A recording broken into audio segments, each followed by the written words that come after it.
I took a video of this bike last week and someone had commented on my channel, Ducati killer.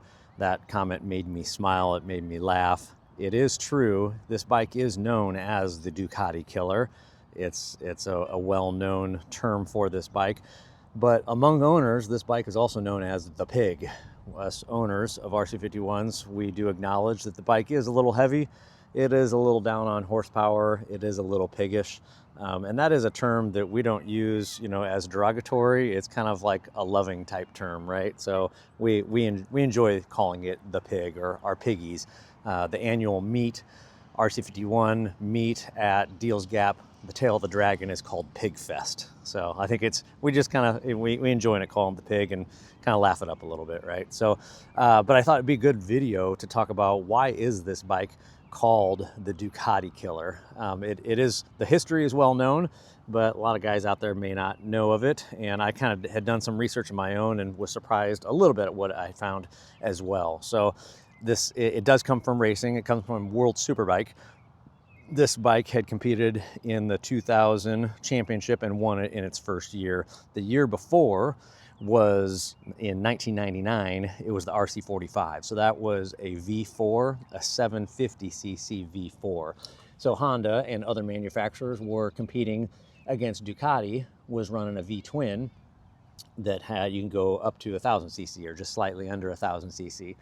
So, a lot of people say Honda developed a bike to beat Ducati at their own game. And it's really Honda really just wanted to use what was available to them, to compete within the rules. So they had been developing this bike, and yeah, they won it in, the first year out, which that appropriately, that's when you would win it, going up from a 750cc to 1000cc. So, the year before, Colin Edwards on that RC45, he had finished second, right? So you're talking about less displacement, less horsepower. It made sense that you give him more horsepower, a bigger engine, that he could do more with it, right? So I think it highlights the caliber of the racers of the day, right?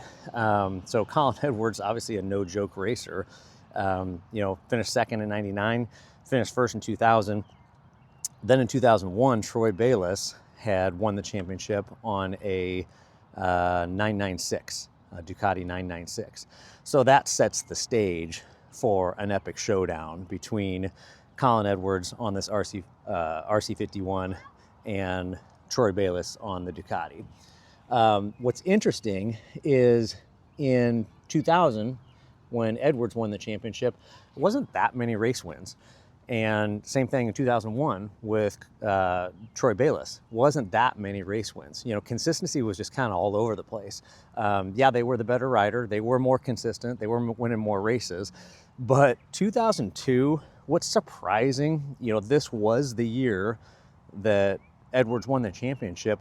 But if you look at the stats of that year, Bayliss came out just absolutely on fire. I think he won 14 races that season, and they were all at the first half or first 60% of the season. Edwards came out fourth his first race, and then he was on the podium the entire rest of the season, right? So Edwards really won with more consistency. Bayliss won more races. He won 14 races total that season, and Edwards won 9 races. Edwards finished every race, got points in every race, and Bayliss, there was only one race, third to the last. I think it was an oil leak, and he crashed. Oil on the rear tire, and he crashed. Right, so it wasn't even really his fault. Can you really even say it's the bike's fault, right? I mean, oil leak, a clamp or something like that, right? So it's really unfortunate that happened, because that would have tightened it up. And shoot, that one race, if Bayliss would have finished that one race, even if he didn't win it, that would have drastically changed, the championship. If he could have got 10 points in that one race, that would have been a big deal. So coming into the very last 2 races of the season, they run 2 races at each location. Edwards is only 1 point ahead of Bayliss on the Ducati, right? So you have 1 point separated the two. To me, that's just absolutely amazing. That just shows how close the battle was, and you really have to kind of give it up to both those guys. Sorry, this truck leaving is going to ruin my video here. So yeah, is it the Ducati killer? You know, I got to give it up to Colin Edwards and his consistency. I thought that was just absolutely phenomenal. And of course, Bayless was an amazing rider, and then he won more World Superbike Championships. Edwards went on to MotoGP.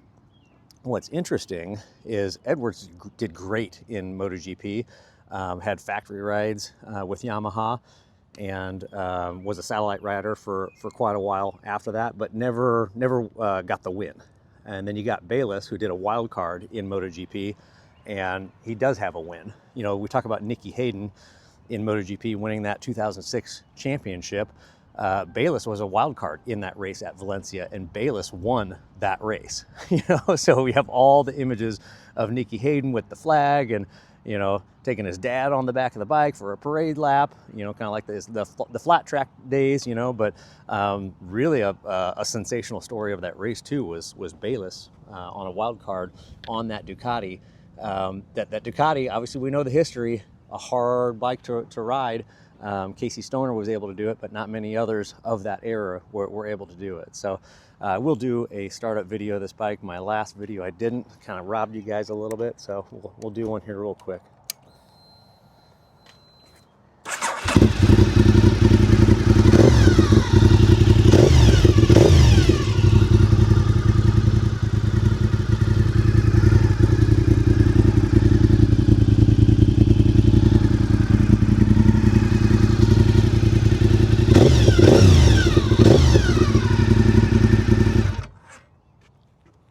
Over revving it too much.